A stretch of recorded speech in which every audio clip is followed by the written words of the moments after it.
Time to sort the heads on this C6. Let's crack on.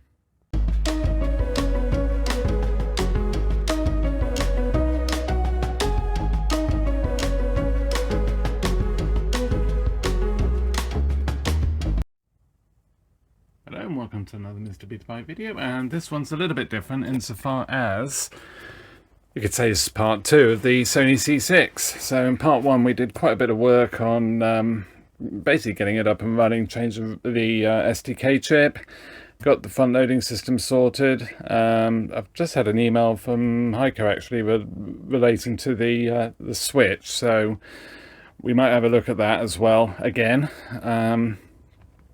But yeah, he's brilliant. But the main thing we're going to sort in this video is the heads.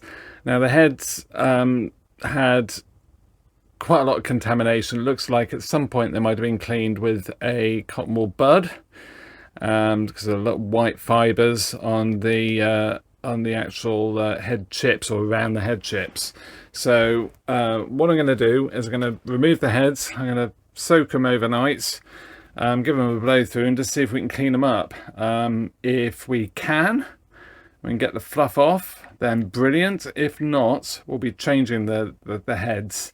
Either way, we'll be cracking out the eccentricity gauge and hopefully getting them properly aligned, like perfectly aligned, so we don't have any wobbling images. And yeah, let's crack on. So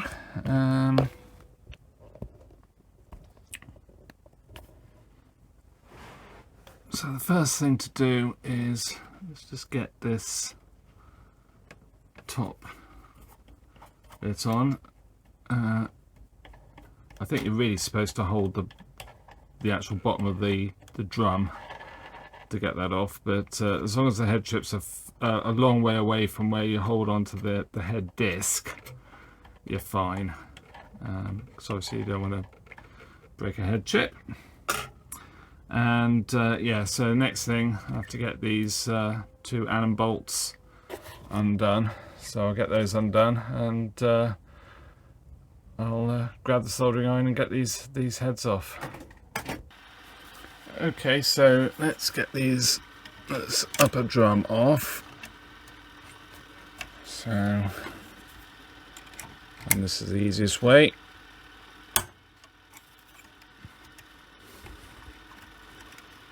And I'm actually going to take the screws out this time. Tend to leave them in. If I'm just taking the drum off, the upper drum off, just to resurface or whatever, I'll leave them in and hope they don't fall. But in this case, they're going to be off for a while because of the doing the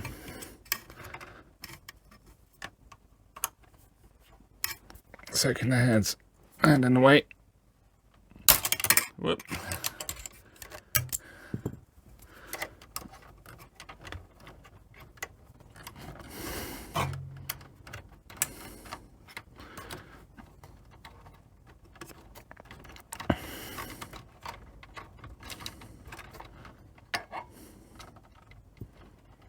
And that one's going to be a bit interesting because of where it is.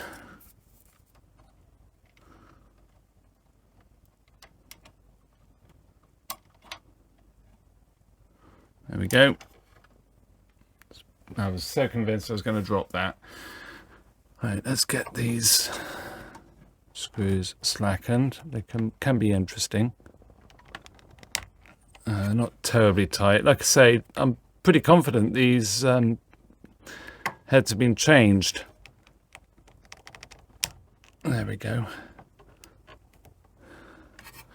So yeah, let's get iron.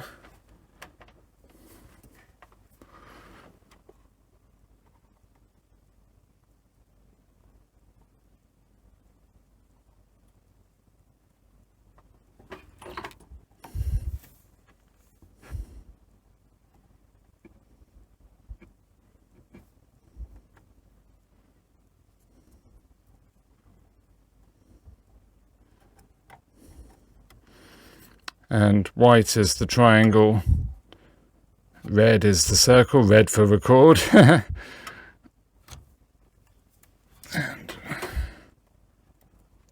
yeah, these have definitely been changed, haven't they?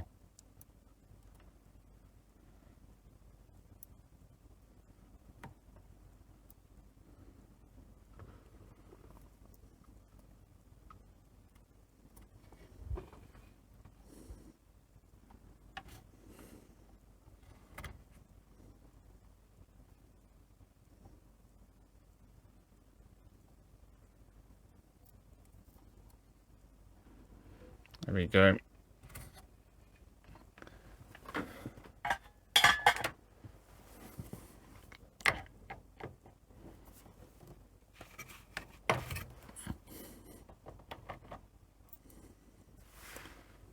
And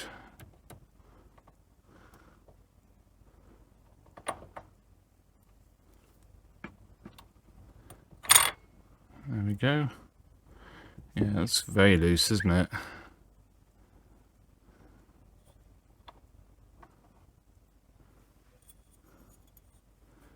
Yeah, I'm pretty confident this is a replacement head disc. Can we get that to focus? No.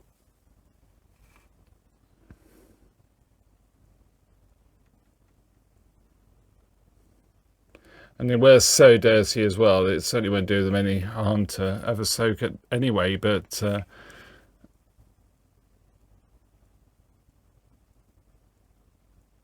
yeah, okay. So, let's put them into soak. Okay, so let's put the heads in, and I'm just going to lift the wires up out the way a bit.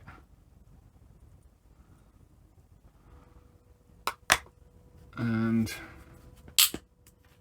99% isopropyl.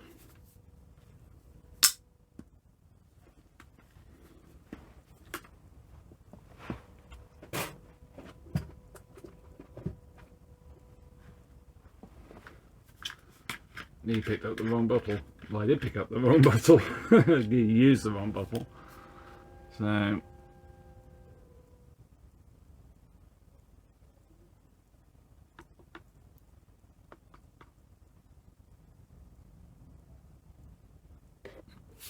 I'll just leave those.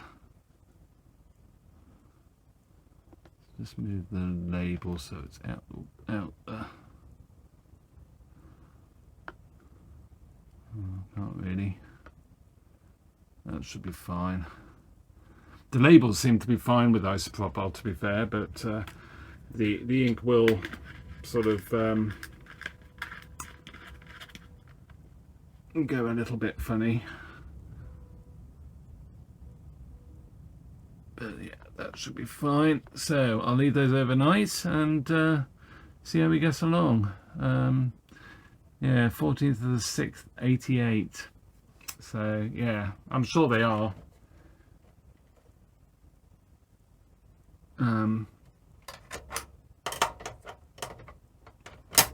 New heads.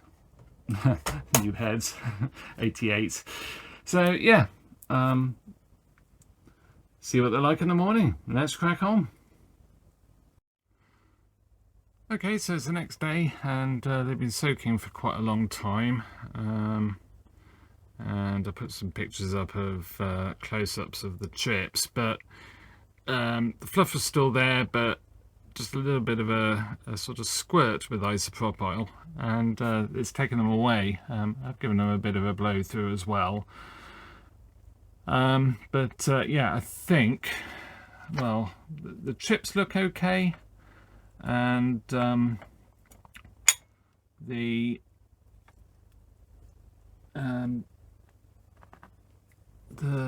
actual contamination seems to have gone now, so I am very happy. So the next thing to do now is get these. I'm just looking for bits. I seem to have spread tools and stuff all over the place. So let's do this up just fairly loosely, and we'll get the eccentricity gauge and just line it.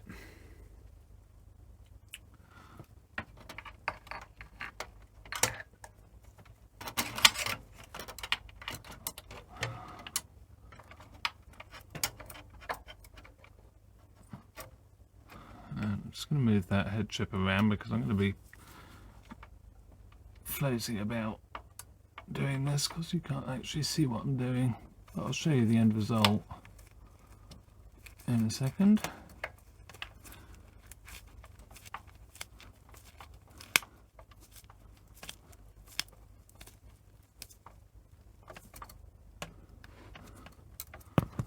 So that's on, and just wind the lacing ring on a bit because the guide gets in the way. I'm going to get it so it's actually taking a reading.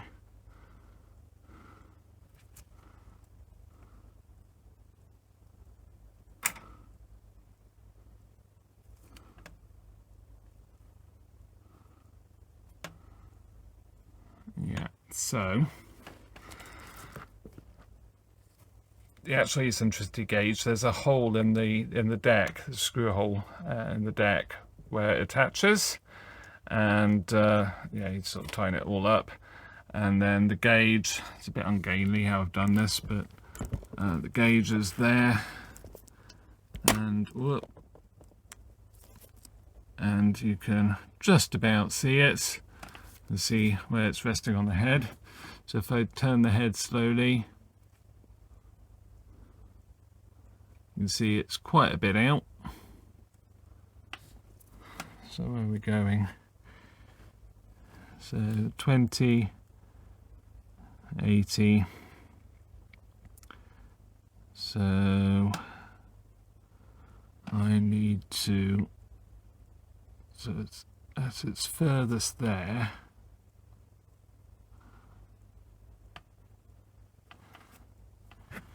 I've done the screws up a little bit too tight.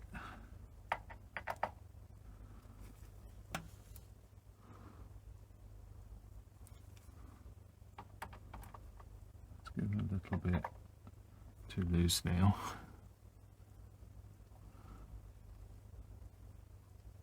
Yeah, so it's actually made it worse.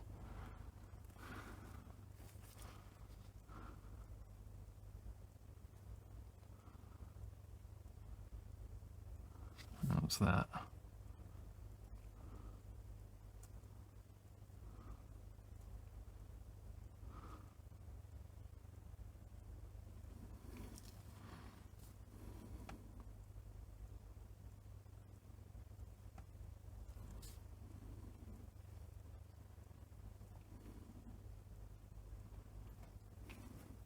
So the problem is what I need to get is a little bit awkward because it's right behind the head. The full array's head. Gosh, that's not bad. I need that to go somewhere near 40, I think.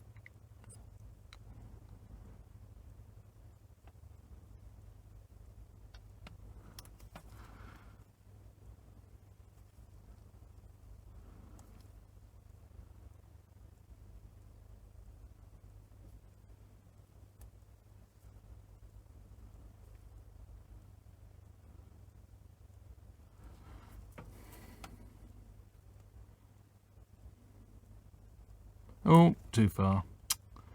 Nah.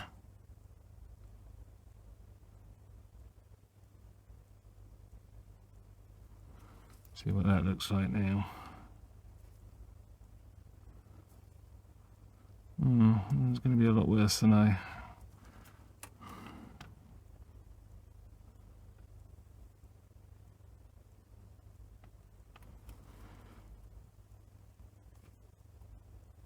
only really wanted to be a couple out.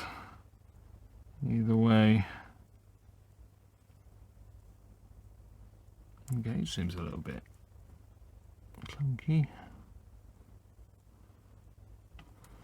See what that looks like.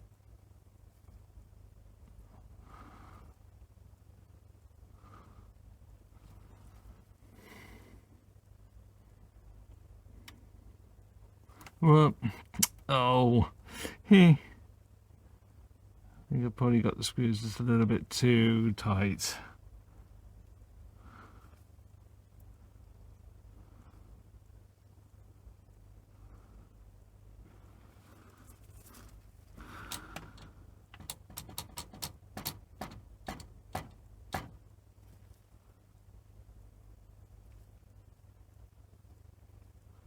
Oh, that's not bad.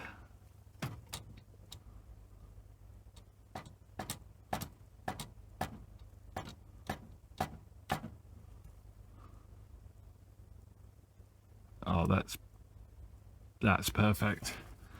Okay, so carefully increase the pressure.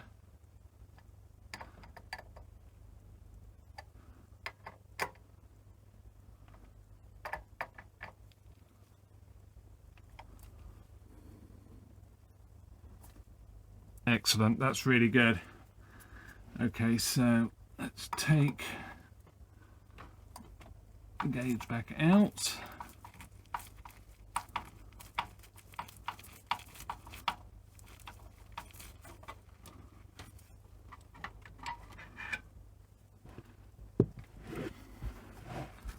Let's give this one last tighten.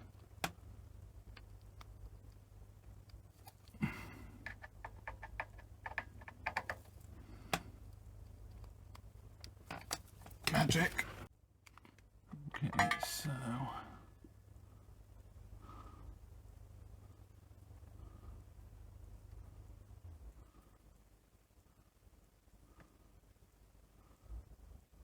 got a little bit of fresh solder there, but anyway.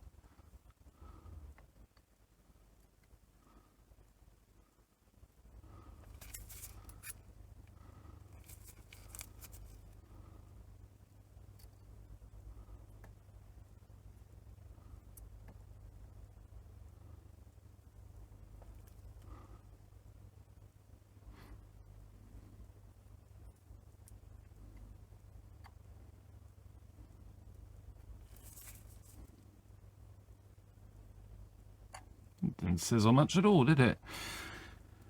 Okay, so that's that. So upper drum, and you were quite right. I should have scored the top, but I didn't actually have to because I scored it from part one.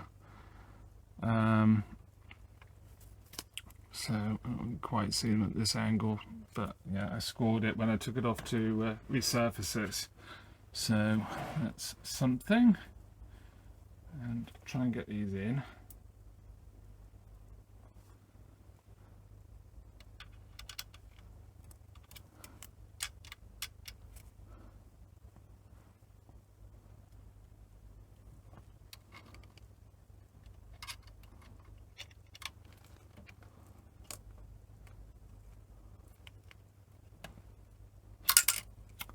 Oh.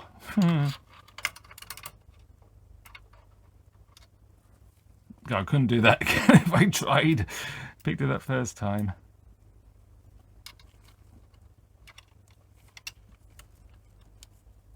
That wire gets a bit in the way.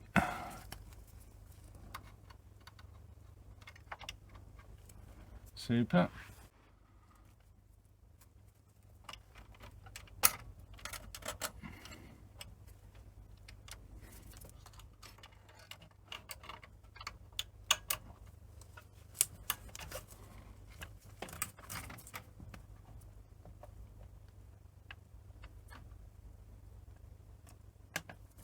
There we go.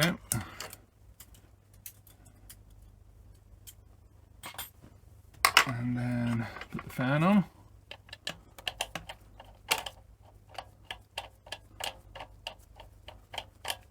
Maybe. Oh, there we go. That's gone on.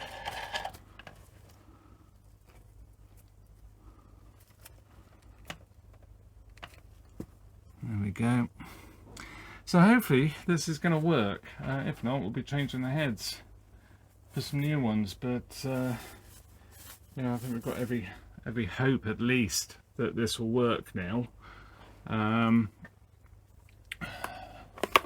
fluff is gone. It's just if there's anything else going on with those head chips. So the head chips are good. So yeah, fingers crossed. Let's crack on and give it a test. So I've checked again. I've checked the chips. They look fine. I even checked those two FETs in the can, because it was looking a little bit like one of those might have been playing up like we had on the Mark 1. But looking at the RF, you can actually see that one head is significantly lower than the other. So yeah, it's quite a difference. This scope is not the easiest for just showing this, but yeah, you can see just how significantly lower the one output is to the other. So it's time to crack open the other heads, I think, and get them swapped over. Let's crack on. So I found some, I mean, they have been used, but they're essentially brand new heads. I think, I'm pretty sure anyway. I did just try this on the meter, the head disc I've taken off, and it tests absolutely fine, which possibly shows that you can't trust a meter. It may say that the chips are healthy, but there's obviously still a problem there. I've had another look under the microscope and I can't see any contamination at all. That's not to say there isn't any, but yeah, I do wonder if maybe there is still something not quite right. Maybe with the chip gap or something, I don't know. It's a bit weird, but I'll get these put on and see if that is indeed the problem, or whether we do actually have something wrong. I mean, I've never known coils go bad on these, but that's not to say they could go bad, especially at this age. But anyway, yeah, let's change. Well, put the heads on. Let's crack on. Well, I don't reckon that's bad. Barely any movement at all, so that's great. So yeah, I'll solder the wires on and obviously get the gauge out, put it back together, and we'll give it a test. Let's crack on. Okay, so moment of truth. Actually quite nervous about this. I'm really hoping it is just the heads now, because otherwise we're going to have some fun. So let's try set, put it in, start capture. And Paul thinks their use should be decriminalised. Yeah, there we go. It's absolutely fine. It's perfect. So that's brilliant. Really pleased with that. These heads actually were, so it's tracking furthest left, tracking furthest right, breaks up a little bit, it's fine. So these heads were I used them quite some time ago, just briefly on a machine to test. I think it had bad heads, but it also had bad everything else. And I think that's one of the very few machines I've scrapped. And I think, I'm not sure, but I think they actually, I've had these since the 90s. So yeah, we're all good to go. I'm going to run it for a while now. I do need to do a check, just the RF output of the heads, adjust that if need be. It's probably going to be about right, I would like to think, because it's brand new heads, but I will just check that. I'll do a record test as well, and then it's all ready for Kevin. So yeah, hope you enjoyed this one. It was a bit interesting, wasn't it? It's a bit odd, but yeah, we got there in the end. So with that, thank you very much for watching. A like and subscribe would be absolutely wonderful. Always really appreciate it. Thank you very much, and I shall look forward to seeing you in another video. Bye for now. Democratic politics is a far from perfect process. It has and ought to have very severe limitations. But it is a way of, by debate, discussion,